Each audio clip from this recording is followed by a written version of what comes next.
Hi, everyone. Thanks so much for joining me today. My name is Krista Wetmore, and you're watching the Money Mindset Show. Today, I thought I would talk about a business lesson that I remembered this week from a couple different clients that I spoke with. And it was interesting because it's something that, something that over the years that I've known about and oftentimes thought I was quite smart. But it's interesting when a client, and again, this happened a couple of times in the past week, when somebody's asked me, why should I deal with you? My first thought is, as a salesperson, or having a sales mindset, is to sell myself, sell my product, my service, and also the pricing. So why am I better? Why is this apple better than this apple, type of thing, and talk about pricing. So automatically, and I think typically we jump to that very quickly.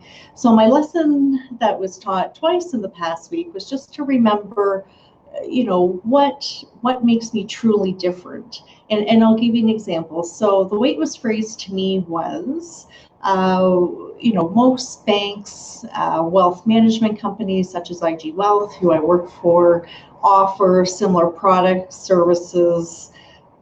Pricing is similar, sometimes different. So there's a lot of similarities. There's some differences, but some similarities. So the question again was, of all things being equal, what sets you apart and what makes you different than the others? And I thought it was a thought-provoking question in the sense that it made me just pause for a moment, step back, and think about who are we and who am I in regards to the company that I represent.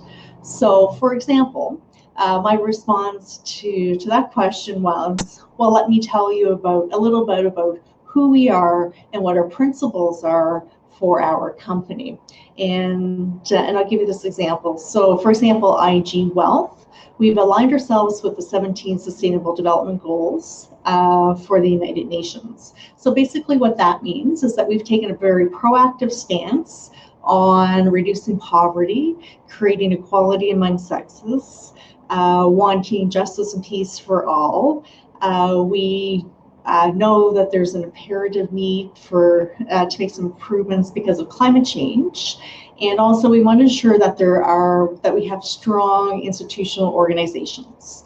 So what we have done by aligning ourselves with that, we have signed on with principles for responsible investing. And what that basically means is there's a group of companies in the world that have signed on to these agreements. And what it means is we get audited. So are we doing what we've signed up to do as far as aligning ourselves with the United Nations Sustainable Development Goals, and as well as how are we holding ourselves accountable, and are we holding ourselves accountable?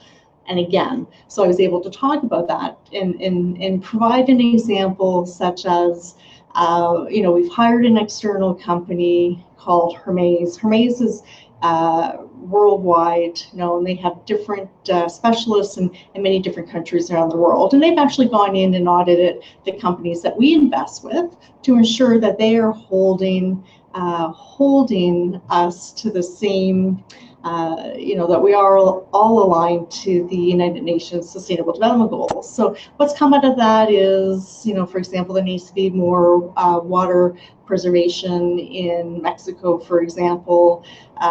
Minimum wage and wages in South Africa are still quite low. They need to be increased. So we're really pushing the envelope. So my point to all of this is when you kind of sit back, and I had a very lengthy conversation with two different prospects about my business and, who we are as a company to our core. So what are our principles that define us? Who are we as a company? And how does that differentiate myself from the competition as well? And, what are we doing in the community to give back?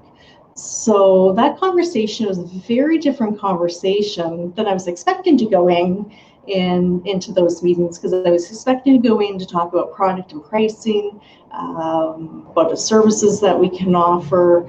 I was going to provide my value proposition, for example, but I didn't even go there because I didn't have to. So we were really trying to assess, are we a good fit for, to establish a business relationship based on our values and who we are to the core.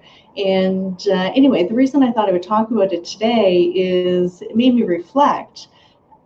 Quite often I'm guilty of this myself, again, very quick to go into product and pricing. However, sometimes I think we just need to step back and also promote who we are and what we do. So you yourselves out there, so all the small business owners and entrepreneurs watching this, don't forget, be very proud of who you are, who your company is, how you're making a difference. Do you volunteer in the community? What are you doing to help climate change, reduce carbon footprint? Is there something in your business line that you're very proud of? And I guess my point to this is don't forget to promote that. And I think it's very critical. We all want to do great work and we all want to have a positive impact in the communities in which we live and work. And I think this is a great way of showcasing your business to existing clients and prospect clients as far as, how you are different to the core, what principles make you different. So that was my learning for this week. I thought I would share that with you. And again, it's not something that I'm sure you haven't heard before, but like myself, it was a nice reflection this week just to sit and have a very powerful conversation with a couple of prospect clients about who I am, who my company is, why we are a great fit, what we're doing to make a difference, not just in Canada and our communities, but also around the world when we're aligning ourselves with the United Nations Sustainable Development Goals.